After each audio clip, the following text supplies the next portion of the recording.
Bismillahirrahmanirrahim. Alhamdulillahirabbil alamin wa bihi nasta'in ala umuri dunya waddin. Wassalatu wassalamu ala asyrafil mursalin imamil muttaqin qaidil gharil muhajjirin sayyidina Muhammadin wa ala alihi wa sahbihi ajma'in. Allahumma shalli wa sallim ala sayyidina Muhammadin miftahi babi rahmatillah. Adada ma fi ilmilah salatan wa salaman daimain bidawami mulkilah wa ala alihi wa ashabihi wa man walah. Amma ba'du.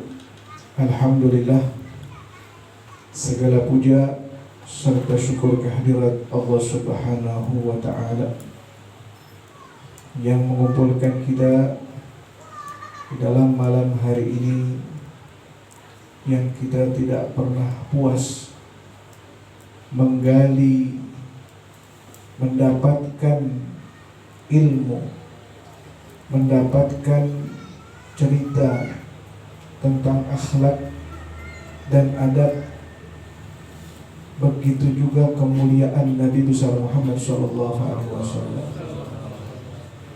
Di malam hari ini, dari malam awal Rabiul Awal sampai malam hari ini, kita terus mempunyai semangat meluangkan waktu, tenaga dan pikiran kita berkorban untuk Nabi besar Muhammad SAW. Insya Allah pengorbanan kita yang kita berikan kepada Nabi Muhammad SAW menjadikan satu hal untuk kita meraih syafaat Nabi besar Muhammad SAW. Sama-sama saya hormati guru kita bersama, Habib Abdul Haris bin Shalih Al-Idrus. Begitu juga para habaib, para asatidah, para orang tua, para sepuh yang hadir bersama kita. Insya Allah malam hari ini kita pulang membawa keberkahan. Amin. Kita diberikan cucuran rahmat oleh Allah Subhanahu wa ta'ala. Amin. Kita diberikan ketenangan, sakinah di dalam diri, dalam hati dan di dalam keluarga kita. Amin. Kita doakan para habaib kita, para orang tua, guru-guru kita, semoga Allah Subhanahu wa ta'ala panjangkan umurnya, Allah sehatkan badannya, dan Allah berikan kepada mereka niat dan segala hajat-hajatnya. Amin ya rabbal alamin. Alhamdulillah, tadi telah kita dengarkan bagaimana uraian thariqah yang dibawa oleh para orang tua kita, para guru-guru kita. Mereka adalah ahlu sunnah wal jamaah, sebagaimana Rasulullah SAW mengatakan di dalam hadisnya tentang syawadul a'dham. Syawadul a'dham itu adalah kelompok yang terbesar. Apabila kalian menemui perselisihan, maka ikutilah kelompok yang paling besar. Maka niscaya kelompok yang paling besar itu lebih selamat daripada kelompok yang paling kecil. Alhamdulillah, ahlu sunnah wal jamaah semuanya kelompok paling besar. Ulama-ulama kita, mereka menetapkan di dalam ahlu sunnah wal jamaah, di dalam fikihnya mengikuti fikih Imam Syafi'i rahimahullah. Kemudian di dalam tauhidnya mengikuti tauhid Abul Hasan Abu Musa Asy'ari dan Maturidi. Kemudian di dalam tasawufnya mengambil tasawuf Al-Imam Ghazali rahimahullah. Bukan selain daripada itu, bukan ahlu sunnah wal jamaah. Imam Hanafi, Imam Maliki, Imam Syafi'i, Imam Ahmad bin Hanbal, ini semuanya ahlu sunnah wal jamaah, nggak keluar dari ahlu sunnah wal jamaah. Cuma mereka perbedaan di dalam memaknai di dalam furu'-furu' ibadah kepada Allah Subhanahu wa taala. Semua tujuannya baik. Imam Hanafi, Imam Malik, Imam Syafi'i, Imam Ahmad bin Hanbal. Sebagaimana Al-Imam Maliki itu guru daripada Imam Syafi'i. Imam Syafi'i pernah belajar kepada Imam Maliki. Kalau nggak salah ketika wafatnya Imam Hanafi, pada hari tersebut lahirlah Imam Syafi'i. Kemudian Imam Ahmad bin Hanbal murid daripada Imam Syafi'i. Semuanya guru, murid, guru, murid, guru, murid, guru. Jadi thariqahnya tidak lepas daripada thariqah Ahlus Sunnah wal Jamaah. Yang mereka sudah pasti mengikuti para sahabat, mengikuti daripada Nabi besar Muhammad SAW. Keutamaan di dalam mengikuti madhab Imam Syafi'i dibandingkan dengan yang lainnya, karena Imam Syafi'i ini orang yang sangat berhati-hati di dalam istinbat hukum. Di dalam menjawab hukum beliau lebih berhati-hati dibandingkan dengan, bukan yang lain gak berhati-hati, tapi Imam Syafi'i ini lebih teliti. Ya, makanya para pendahulu kita, mereka menggunakan daripada mazhab Imam Syafi'i. Satu ketika Imam Syafi'i ini pernah menziarahi muridnya Imam Ahmad bin Hanbal. Bahkan Imam Syafi'i karena keilmuannya, ketawaduannya, beliau ini enggak punya rasa sombong di dalam hatinya terhadap muridnya. Pernah satu ketika Imam Syafi'i bermimpi Rasulullah SAW. Di dalam mimpinya dia melihat Imam Ahmad bin Hanbal. Kemudian ditanya, bagaimana dengan muridku Ahmad bin Hanbal? Katakan Ahmad bin Hanbal akan masuk surga. Kemudian besok paginya Imam Syafi'i mutus muridnya, kau sekarang pergi ke Ahmad bin Hanbal. Kau pergi ke sana, kau ceritakan mimpiku dan aku minta berkah dari Ahmad bin Hanbal. Aku minta berkah dari guruku. Berangkatnya utusan sampai kepada Imam Ahmad bin Hanbal. Ketika diceritakan tentang mimpi gurunya, bermimpi Rasulullah SAW, ini Imam Ahmad bin Hanbal menangis terseduh-seduh. Tentang amalannya, alhamdulillah diterima oleh Allah Subhanahu wa taala dan dia masuk ke dalam penghuni surga. Kemudian gak lepas minta hajat gurumu Imam Syafi'i, ya, minta keberkahanmu. Jadi saking gembiranya Imam Ahmad bin Hanbal, gamis yang dia pakai dia buka. Cuma satu-satunya itu dia punya gamis, dia buka, diberikan. Aku gak punya apa-apa yang harus aku berikan, cuma aku punya gamis ini, bawalah ini ke tempatnya, bawalah ini hadiah untuk guru. Berangkat dia utusannya sampai ke tempat Imam Ahmad bin Hanbal, sampai ke tempat Imam Syafi'i. Sampai ke tempat Imam Syafi'i karena dapat dapat gamis dari muridnya, ya, dari keberkahan dari muridnya diminta, kemudian diambil tuh gamisnya. Dibawa kemana? Dibawa ke dibawa ember besar tuh, ya, ember besar, bak, tahu bak? Hah? Bak yang lebar tuh. Kalau ember kan yang agak tinggi, ini bak. Kemudian dicelupin tuh baju gamisnya muridnya Imam Ahmad bin Hanbal. Kemudian Imam Syafi'i mandi dari air rendeman gamis muridnya. Gak ada sifat sombong dalam hati, gak mengatakan, oh Ahmad bin Hanbal mah murid saya. Imam Ahmad bin Hanbal itu murid saya, ngapain saya minta keberkahannya? Harusnya murid yang minta keberkahan gurunya. Tapi ketawaduan, orang semakin banyak ilmunya, semakin merunduk dirinya, semakin menunduk hatinya, semakin merendahkan dirinya. Itu ciri-ciri orang yang berisi daripada ilmunya. Semakin banyak ilmunya, semakin merendahkan dirinya. Kalau orang semakin banyak ilmunya, semakin sombong, nggak ada artinya.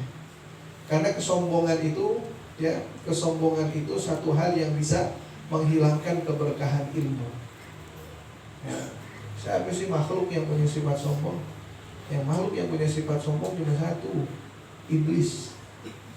Iblis satu-satunya makhluk yang punya sifat sombong. Iblis itu alim iblis itu gurunya malaikat. Itu iblis. Tapi karena punya sifat sombong di dalam hatinya, Allah perintahkan, wahai iblis, wahai makhlukku semuanya, sujudlah kepada Nabi Adam. Sujud di sini sujud penghormatan karena perintah dari Allah. Kan sujud ibadah, kalau sekarang kita sujud kepada Allah itu namanya sujud ibadah, tapi sujud penghormatan. Allah yang perintahin. Akhirnya semua makhluk sujud, malaikat sujud, cuma iblis yang kagak mau. Aba wastakbara. Iblis nolak, wastakbara, punya sifat sombong. Wa kana minal kafirin, dia masuk ke dalam golongan orang-orang kafir. Itu iblis. Ya. Makanya mereka orang-orang yang ngerti tentang sifat sombong dijauhkan sejauh-jauhnya sifat sombong. Sifat sombong itu maunya tinggi, kamu rendah, maunya tinggi. Air akan mengalir ke tempat yang rendah. Begitu juga ilmu akan mengalir ke tempat yang rendah, sama seperti air. Gak ada air naik ke tempat yang tinggi, gak ada. Kalau kita punya sombong, nuntut ilmu, kita punya sifat sombong, gak bakal naik ilmu. Air gak bakal naik ke tempat yang tinggi, tapi air bakal turun ke tempat yang rendah. Dari tinggi ke tempat yang rendah. Man tawaddu'a rafa'ahu Allah, wa man takabbara wada'ahu Allah. Kata Rasulullah, siapa orang yang takabur, maka Allah akan rendahkan dia, akan dihinakan oleh Allah. Man tawaddu'a, siapa orang yang tawaddu, rendah diri, maka akan Allah angkat itu orang. Ya. Itu apa tuh namanya? Tentang Imam Syafi'i. Kemudian satu saat Imam Syafi'i muziarah ke muridnya Imam Ahmad bin Hanbal. Ketika akan muziarah ke tempat muridnya Imam Ahmad bin Hanbal, ini Imam Ahmad bin Hanbal udah mendengar dari utusan gurunya bahwa gurunya mau datang muziarah. Akhirnya kemungkinan datang hari ini, udah persiapkan semuanya. Kata putrinya diperintahkan masak yang banyak karena guru saya mau datang. Bangga seorang murid kalau didatangi oleh gurunya tuh satu hal yang sangat istimewa. Yang gurunya mau datang, ini satu hal yang sangat istimewa. Akhirnya ditunggu-tunggu hari tersebut, Imam Syafi'i datang, alhamdulillah. Ketika datang disambut oleh muridnya, ahlan wa sahlan, ya syekhi wahai guruku. Kemudian dipersilakan untuk masuk, ngobrol-ngobrol sebentar, kemudian dikeluarkan makanan. Ya, dikeluarkan makanan. Makanya ada beberapa hal kata ulama, jangan dilama-lamain. Kalau dosa dicepetin. Apa? Yang pertama, kalau tamu udah datang ke rumah, makanan cepetin keluarin, jangan dilama-lamain. Di tamu udah 2 jam, makanan agak keluar-keluar. Nah, kalau tamu udah datang, keluarin, jangan dilama-lamain. Kalau ada yang meninggal dunia, cepetin kuburin, jangan dilama-lamain. Kalau nggak ada uzur untuk nunggu keluarga yang lain, kalau nggak ada lagi, ya udah buruin. Kemudian kalau orang punya utang, segera bayarin kalau dia punya duit. Ya, jangan ditunda-tunda lagi. Kemudian kalau udah menemukan pasangannya, segera nikah, jangan ditunggu-tunggu lagi. Nah, yang tunggu-tunggu lagi, besok-besok ambil orang. Patah hati lagi, nyari lagi. Kalau udah cocok, segerain, jangan diburit. Nah, kemudian ketika datang gurunya Imam Syafi'i, kemudian dikeluarkan makanan, banyak makanan. Gak banyak makanan, dipersilakan oleh guru, silakan makan. Ini putrinya dari belakang hordeng liatin. Ini Imam Syafi'i diberikan makanan banyak, di semuanya dimakan sama dia. Imam Syafi'i semuanya dimakan. Putrinya diliatin, nanti dari hordeng. Ini ulama apa ini makannya banyak nih? Ulama kok makannya banyak? Biasa ulama makannya sedikit, gak pernah banyak. Semua yang disediain dimakan semua sama Imam Syafi'i. Wah, apa ini? Guru apa ini katanya? Ya, udah selesai. Ketika udah selesai, kemudian datang malam hari. Ketika malam hari gurunya dipersiapkan tempat tidurnya, kemudian tidur. Ketika tidur nih putrinya mau lihat bagaimana sih keseharian guru ayah ini. Pas dibuka awal malam dilihat Imam Syafi'i lagi tiduran, matanya tertutup. Di akhir lail, kira-kira sepertiga seperempat malam, dibuka lagi jendelanya, mau tahu lagi ngapain sih ini gurunya ayah saya. Masih posisinya seperti itu, matanya merem, tertutup matanya, kemudian dia diselonjorkan kakinya, dipanjangin. Posisinya nggak beda dari awal malam tuh, dari ba'dal isya. Ketika datang waktu subuh, ya azan subuh, muridnya, putrinya Imam Ahmad bin Hanbal, ini guru apaan kagak tahajud? Guru apa ini kagak qiyamul lail, nggak bangun malam, ya. Kalau Habib Abdullah bin Umar Syatiri, Rubat Tarim, beliau mengatakan bukan disebut thalabul ilm kalau dia nggak bangun tahajud. Kalau nggak tahajud tiap malam itu bukan thalabul ilm namanya. Nanti kalau thalabul ilm tiap malam bangun, tiap malam tahajud, tiap malam tawajjuh kepada Allah, tiap malam baca Quran, tiap malam istighfar buat dirinya, keluarganya, semua muslimin, itu baru thalabul ilm. Cuman kalau nyebut saya ini thalabul ilm, saya cari ilmu kesono kemari, cuma kalau nggak tahajud bukan thalabul ilm. Dan juga beliau mengatakan bukan thalabul ilm kalau belum bertemu dengan Nabi Muhammad SAW. Kalau mau disebut dengan thalabul ilm, berusaha sungguh-sungguh untuk bertemu Nabi walaupun di dalam mimpi, itu baru thalabul ilm. Nah, malam harinya dilihat posisinya sama, sampai akhir malam posisinya masih sama, kagak tahajud. Jika datang waktu subuh, adzan subuh, Allahu Akbar, kemudian beliau bangun, enggak ke kamar mandi lagi, enggak wudhu lagi, kemudian langsung sholat isya berjamaah. Makin gundah nih hati putri Imam Ahmad bin Hanbal. Guru apa ini katanya? Udah makannya banyak, kagak tahajud, sholat subuh kagak berwudhu katanya. Akhirnya ketika pagi hari mau disediakan makan pagi, putrinya ngomong sama ayahnya, wahai ayahku, ini benar guru kamu ini, ini benar nih guru kamu. Ada beberapa kejanggalan yang saya saksikan. Jangan makan, kasih makan semuanya, makanannya dimakan. Terus malam dia kagak tahajud. Subuh, sholat subuh langsung dia sholat, kagak dia wudhu lagi. Katanya ayahnya, nanti habis makan, habis futur, habis sarapan, kau tanya langsung. Terus selesai makan, panggil putrinya, ini putri saya mau nanya sesuatu. Tanya, wahai guru daripada ayahku, kenapa kemarin ketika kau datang makannya banyak? Biasakan ulama makannya sedikit.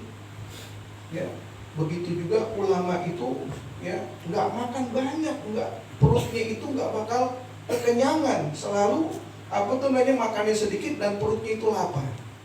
Tapi kenapa kau kemarin saya sediakan makan banyak, engkau begitu makan banyak dan semua makanan kau makan? Kemudian apa pertanyaan yang kedua? Pertanyaan yang kedua, kenapa kau gak tahajud? Ada lagi? Ada. Kenapa kau sholat subuh langsung sholat dan tanpa berwudu lagi? Tersenyum Imam Syafi'i. Baik, yang pertama saya jawab, kata Imam Syafi'i, ta'amul ulama dawa. Kata Imam Syafi'i, makanannya ulama itu obat. Lalu bisa jadi obat ya. Karena ulama tahu mana yang halal, mana yang haram, mana yang harus dimasukkan ke rumahnya, mana yang harus dikeluarkan dari rumahnya. Jadi di rumahnya ulama tuh semuanya halal.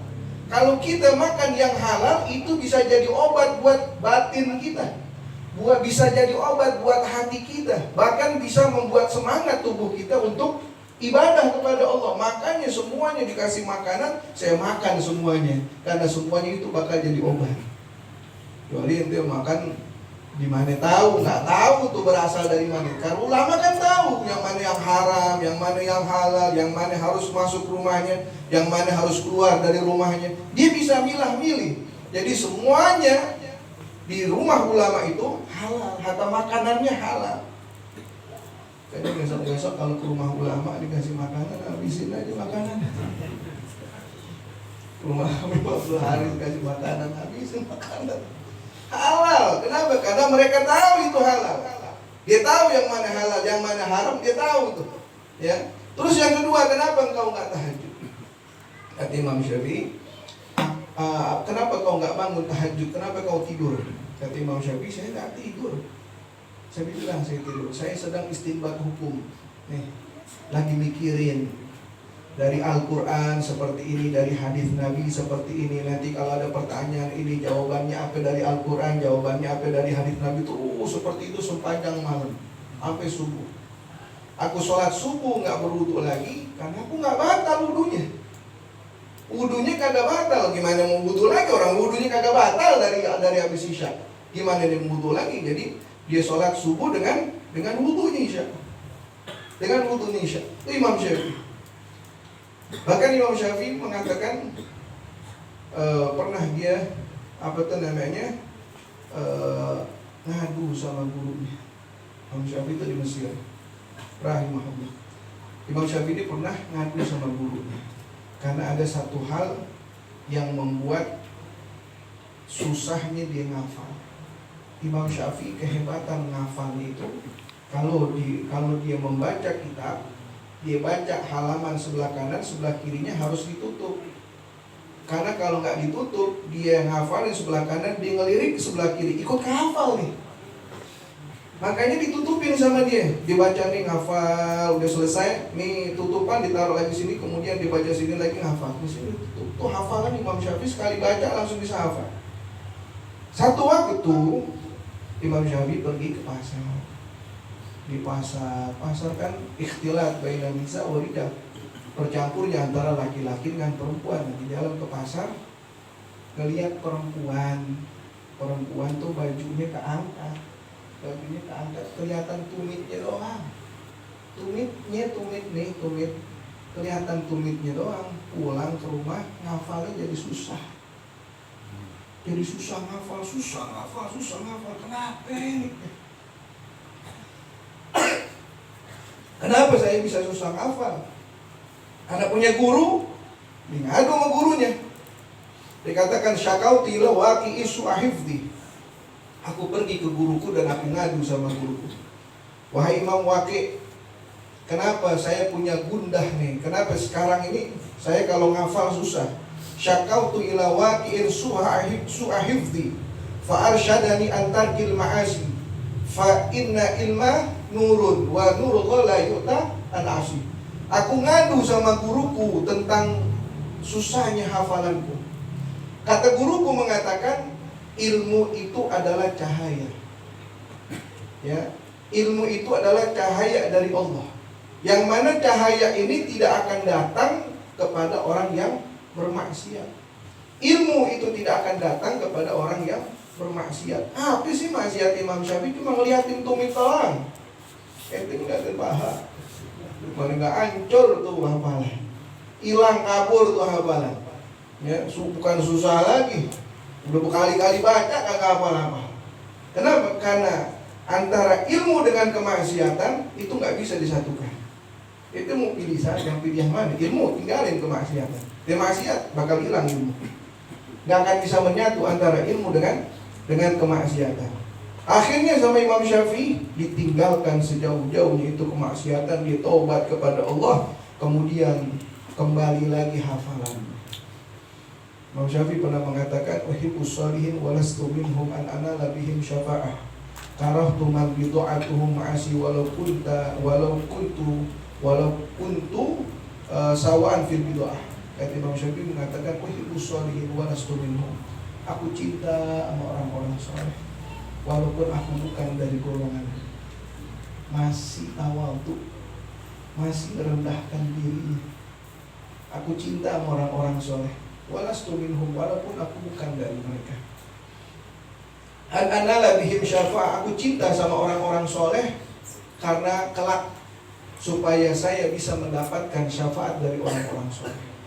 Karahtu man ridha'atuhu ma'asi, aku benci sama orang-orang yang ama kemaksiatan.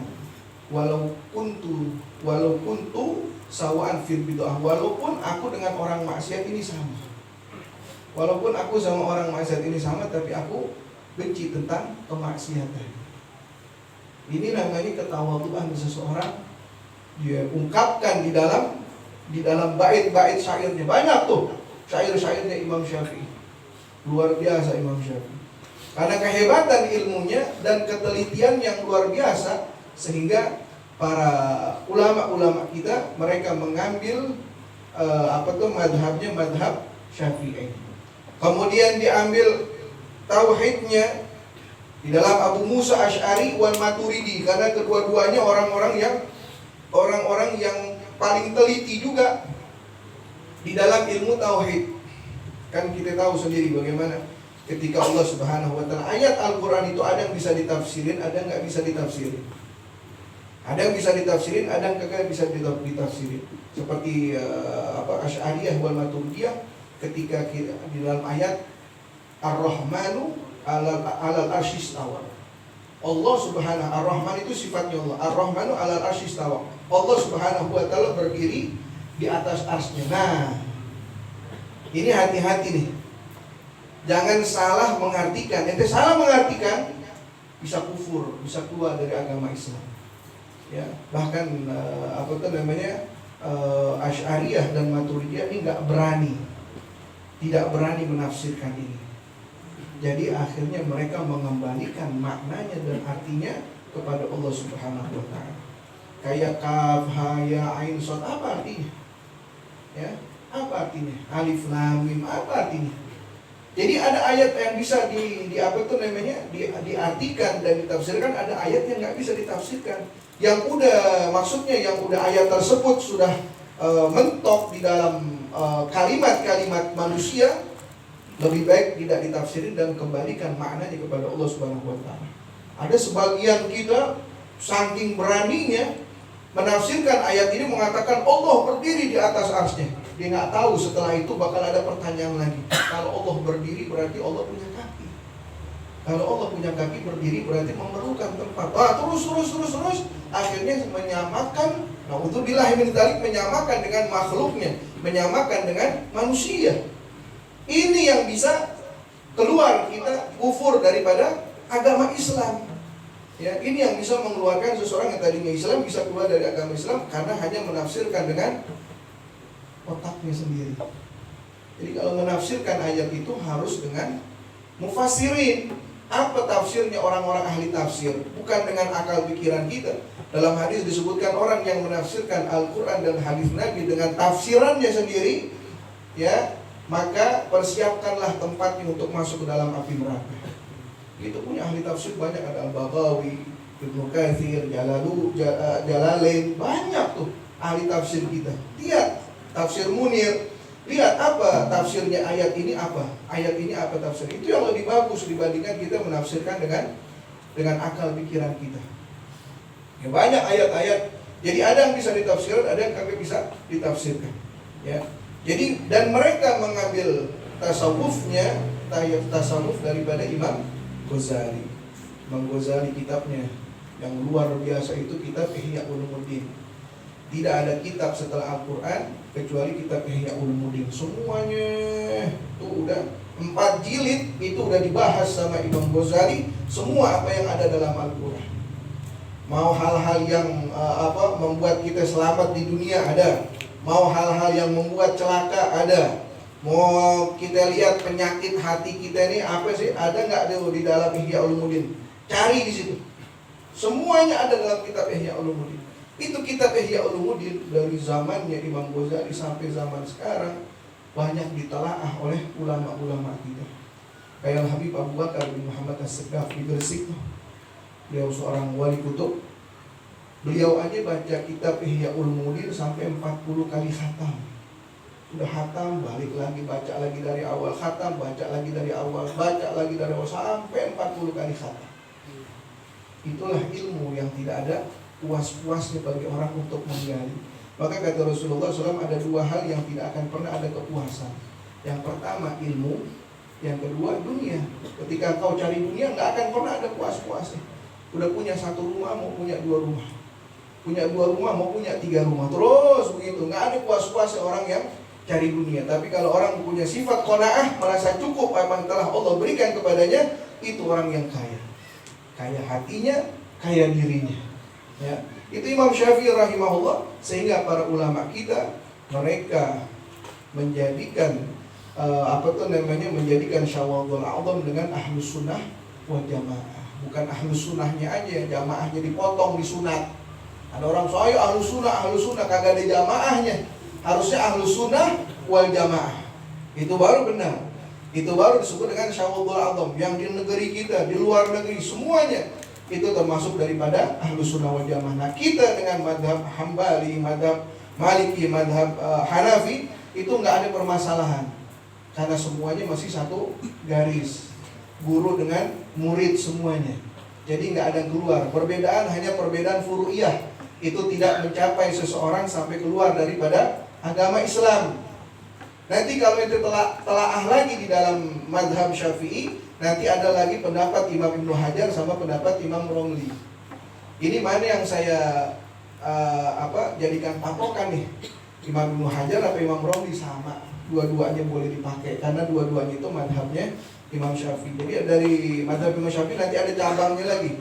Ada pendapat Imam Ibnu Hajar sama Imam Romli. Imam Ibnu Hajar sama Imam Romli ini satu zaman. Satu zaman. Cuma bedanya Imam Romli seorang ulama tapi kaya raya. Dengan kekayaannya tidak melupakan dia untuk membantu orang-orang miskin. Orang-orang yang lemah enggak lupa dia. Karena dengan Allah berikan kelebihan kepada dia, dibantu orang lain dengan hartanya. Tapi kebalikannya Imam Ibnu Hajar. Imam Ibnu Hajar ini rumahnya kecil, ulama tapi miskin. Nah, ada ceritanya. Satu ketika istrinya Imam Ibnu Hajar ini mau berenang. Berenangnya kayak bukan berenang di sini, campur lagi perempuan. Tapi kalau berenang di sana, ente kalau mau berenang, sewa satu kolam berenang. Satu hari ente berenang deh tuh, mau berenang, nunggang-nungging, nyelam 1 jam, 2 jam, terserah. Yang penting ente udah sewa tuh kolam berenang. Kalau di sana seperti itu, jadi satu kolam berenang, ente harus nyewa itu satu kolam berenang buat 1 hari. Nggak nyampur lagi dengan perempuan. Satu ketika, ini istrinya Imam Ibnu Hajar mau berenang. Karena Imam Ibnu Hajar ini orang miskin, bahwa suamiku saya mau berenang. Ya, katanya suaminya saya nggak punya duit buat nyewa kolam berenang tuh, saya nggak punya duit. Nantilah saya kumpulin sedikit-sedikit, kalau udah cukup kau pakai duitnya buat nyewa kolam berenang. Beda sama istrinya Imam Romli. Karena dia kaya, itu istrinya Imam Romli kapanpun dia mau berenang bisa, karena dia punya uang. Orang kaya punya uang. Nah, ketika Imam Ibnu Hajar ngumpulin dikit, kira-kira udah bisa buat nyewa kolam renang 1 hari, itu duit dikasih sama istrinya. Ini saya udah kumpulin duit, ini udah cukup buat kau makan, kemudian nyewa kolam renang, kau pergilah sewa tuh kolam renang. Gembira istri. Ketika sampai di loket untuk nyewa kolam renang, katanya ada tulisan di situ. Hari ini kolam renang telah disewa oleh istrinya Imam Romli. Nah, gak semangat lagi dia. Ya, udah banyak duitnya, udah cukup. Mau nyewa, disewa lagi, diselak lagi. Disewa, akhirnya dibalik. Dibalik ngomong sama suaminya, wahai suamiku, ini gara-gara engkau miskin gitu. Kenapa? Saya kan udah kumpulin duit, udah bisa buat nyewa kolam renang. Iya, ini gara-gara kamu. Kamu ngumpulin duit, kamu miskin. Ketika sudah sampai duit untuk nyewa kolam renang, tuh kolam renang udah disewa sama istrinya Imam Romli. Sekarang tuh kolam renang yang saya mau sewa udah disewa duluan. Ini gara-gara kamu miskin. Coba kalau kamu kaya, kayak temanmu itu Romli, maka kapan saja saya mau nyewa kolam renang, bisa kapan aja. Giliran udah terkumpul, tapi kolam renangnya disewa oleh istrinya Romli dan saya harus nyewa di hari berikutnya. Saya nggak mau. Ini gara-gara kamu miskin ini. Katanya Imam Hajar, kamu mau apa? Apa yang kamu inginkan? Kekayaan kamu inginkan? Yuk. Kemudian dipegang tuh tangan istrinya. Dipegang tangan istrinya ke belakang. Dulu ada sumur. Sini masih ada nggak sumur tuh? Sumur yang dalamnya air. Ya, kalau mau ngambil air tuh ditimba pakai ember. Ya, sumur. Akhirnya dipegang tuh tangan istrinya. Kamu mau kekayaan? Ikut saya. Dipegang tangan istrinya sampai di atas sumur. Ini ember dilemparkan oleh Imam Ibnu Hajar ke dalam, kemudian ditarik ke atas, isinya bukan air, isinya emas, perak, permata. Nih dituangin, kok mau kekayaan? Kekayaan kurang, kata Imam Ibnu Hajar. Dilemparin lagi tuh ember, dia tarik lagi ke atas, sama istrinya emas, perak, permata, semuanya kurang. Nih 3 ember, dikeluarin lagi, dinaikin ke atas 3 ember. Kalau kau mau kaya, ambil ini, tinggalkan saya. Mau kaya, ambil semuanya, tapi tinggalkan saya. Bingung di sini. Ada nih. Mau kaya apa? Mau Imam Ibnu Hajar yang miskin terus setiap hari. Ya udah, saya sama kamu dah. Batal ya? Iya, ini saya kembaliin lagi. Dan kembaliin bang, sisain aja sama kamu. Jangan semuanya. Kak, balikin semua 1 ember, 2 ember, sisain lah dikit, enggak. Semuanya dibalikin lagi sama Imam Ibnu Hajar. Gitu wanita. Ya. Nih kalau nih saya kasih tahu kuncinya nih. Ya. Kalau istri ente sakit terus kagak baik-baik, pernah nggak dibawa ke dokter kagak baik juga, dikasih obat kagak baik juga, gampang, bukannya gampang, apa? Pegang tangannya, bawa ke pasar, masukin ke toko emas, suruh pilih uang mana, baik, langsung baik, nggak ada lagi penyakitnya, udah nggak perlu obat, beli emas aja udah baik, tapi penyakitnya juga baik. Ya. Nah, itu Imam Ibnu Hajar dengan Imam Romli yang satu zaman, tapi mereka tetap mazhabnya Imam Syafi'i. Jadi yang mana yang kita ikutin, Imam Ibnu Hajar atau Imam Romli, sama aja. Karena kedua-duanya itu adalah bermadzhab Imam Syafi'i. Makanya kita dalam Syawatul A'dham Ahlussunnah wal Jamaah pertahankan kita punya ajaran orang-orang tua kita, maulid, ya, tahlil, haul dan lain sebagainya. Kesemuanya itu ada dasarnya. Orang tua kita, guru kita, tengku kita, mengajarkan kita sesuatu, nggak mungkin kalau tidak ada tanpa dasarnya. Semuanya pasti ada dasarnya. Karena kita belum tahu, nanti satu saat kita bakal tahu apa itu dasarnya dari Al-Quran dan dari hadisnya. Maka itu kesemuanya adalah kebaikan buat kita. Kita hanya tinggal menjalankan apa yang diajarkan oleh para guru-guru kita. Semoga Allah Subhanahu wa taala menetapkan kita di dalam Ahlus Sunnah wal Jamaah, dan Allah Subhanahu wa taala lapangkan hati kita. Allah Subhanahu wa taala terangkan pikiran kita sehingga kita selalu berada di jalan para guru-guru kita dan selalu berada dalam keridhaan daripada para guru kita. Allahumma ja'al jamana hadhihi jaman marhumah wa tafarraqan min ba'dihi tafarraqan mahzumah wa la taj'al lahma fina wa lam minna wa la ma'nan sakian wa la matrudan wa la mahrumah. Allahumma hadina bil huda waj'alna mimman yusari'u fi ridha wa la tuwalina waliyan siwak wa la taj'alna mimman khalafa amraka wa 'asa wa hasbunallahu wa ni'mal wakeel wa la haula wa la quwwata illa billahil 'aliyyil 'azim. Sallallahu alaihi wasallam Muhammadin nabiyil ummi wa alihi wasallam walhamdulillahi rabbil alamin.